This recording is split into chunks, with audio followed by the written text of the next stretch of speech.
Welcome to Amici, News and Insights from the New York Courts. I'm John Carr.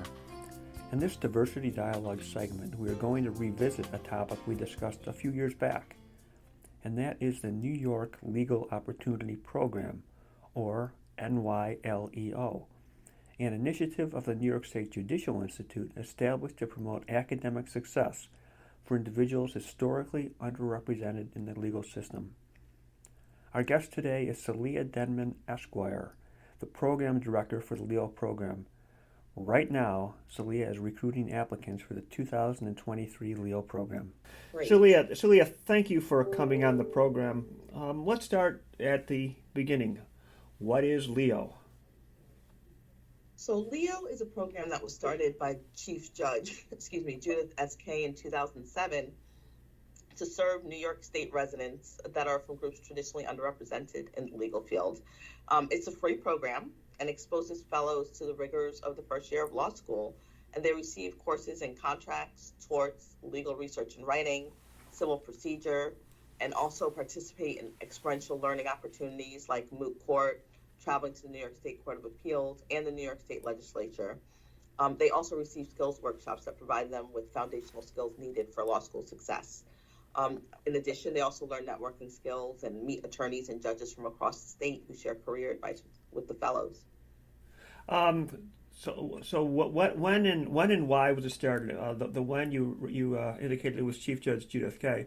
So it goes back a little while. But do you know when exactly and why? What was the impetus for it? So it was 2007 that the program began. And really, it was necessary to equalize the playing field. The majority of the fellows that participate in the program are first generation in their family to attend law school, and some of them are first generation in their families to even attend college.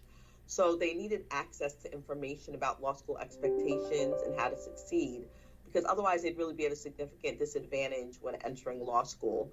So the LEO program was created to make sure that the students know what to expect and are prepared for that initial entry into law school so that they can be successful.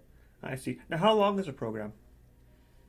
The program is 5 weeks long, and the length of the program was modified a bit for this year for a couple of reasons. The first reason is to permit the fellows some extra time to work and save before law school. A lot of our fellows need to work to save money before they begin law school so that they can afford to go.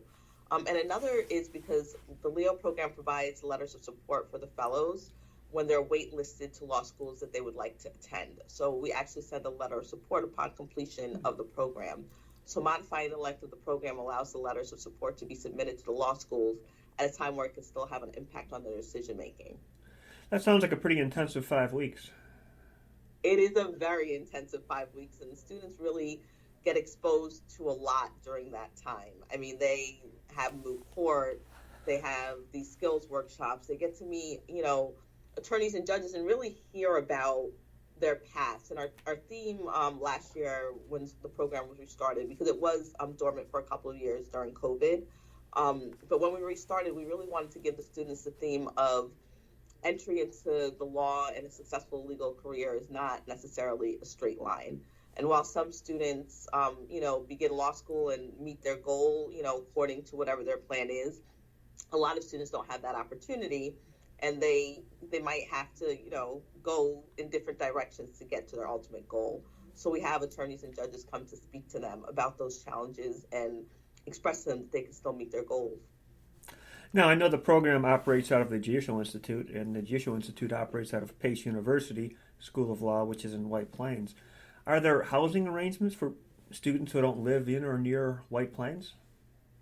Yes. So the students actually receive a single dorm room at the Elizabeth Hobbs School of Law in their dorms.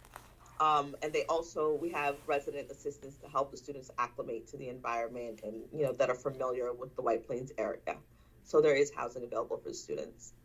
How is the program funded? The program is funded by the New York State Legislature. And so the program began, like I said, in 2007, but there was a period from 2011 through 2015 that the program could not be implemented because of a lack of funding. And so the person that ensured that Leo would be funded and continued to be funded by making it a budget line item is Assemblywoman Latoya Joyner. And Assemblywoman Joyner herself graduated from the Leo program in the 2009 cohort. And after she was elected in November of 2014, she made the refunding of New York Leo a priority. And she remains actively involved in the program. She did come to speak with our fellows last year. She does come to speak to the fellows every year. And we actually, the moot court component of the program is new. And so we named the program, that portion of the program, the competition itself, after Assemblywoman Joyner to honor her dedication and continued support of the program. What a great example of paying it back. Yes, and she is, and she's just very invested. She reaches out to see, how things are going, if there's anything that's needed, and she's just very dedicated to the program, which is wonderful to see. Now, is there any additional support provided to Leo graduates once they're out of Leo and into law school? Yes. So once they have graduated law school, they can continue to rely on the Leo program as a resource. So I often get calls from last year's fellows, and sometimes it's simple questions, I'm not feeling well and I don't think I'm going to be able to take my midterm, they have some kind of a medical issue. How do I let my professor know? What steps do I need to take? And sometimes it's just that they need a pep talk before midterms to know that they can do it, and maybe ask questions to make sure that they properly prepared for that. So they can continue to reach out, and we also always invite them to apply for teaching assistant positions for the following year's program. So we definitely are continue to be there as a resource. What a wonderful program. Now I'm going to throw you a little bit of a curveball, because the recovering journalist in me wants to know more about Salihah. Now, I know a little bit about you. I know you have a ton of experience as a law professor, as an attorney for the child, as a judicial clerk, as an appellate advocate, and I know you've served as vice chair of the family law practice section of the Metropolitan Black Bar.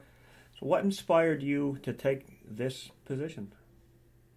So I am actually a first-generation immigrant from Suriname, South America, and my family came here when the government was overthrown in 1982. And though I did have some family members here, I didn't have any family members that had gone to law school before. So I know for me, when I entered law school, it was really overwhelming. I had no idea what to expect. I had no idea what to do. Now, I was fortunate because I attended Howard University School of Law, and, the law school is an extremely supportive environment. So my professors really were actively reaching out to us to make sure that we were acclimated. But that's not often the experience in law schools for various reasons. So I wanted to make sure that students, similar to my position, and students, not so similar, but with the same challenges, had that preparation. And the feedback that I get from the students, I think we've met that, because they say, well, I'm so confident because I read this case. And the professor, I had already read it in Leo. So when the professor called on me, I knew what the answer was because I knew the case and I was familiar with the case. So that confidence I love to see, because I wish I would have had that when I started law school. I can see just by the expression on your face how gratifying that is when you get that sort of feedback. It really is. And I love speaking to the fellows that, I've worked hard, and the JI overall works hard to keep them connected and make them feel comfortable. And that's part of the reason why we make sure that it's law school professors that teach the program, because we want them to know what it's like, because, law school, that environment can be very intimidating. The cold calling and, it's just very intimidating. So we really seek out law school professors to make sure that the students understand what that process is like, but also understand that the professors are people and approachable, and that they can do that in law school. What a remarkable program. Now, I know we're in the application phase right now. So how many spots are available?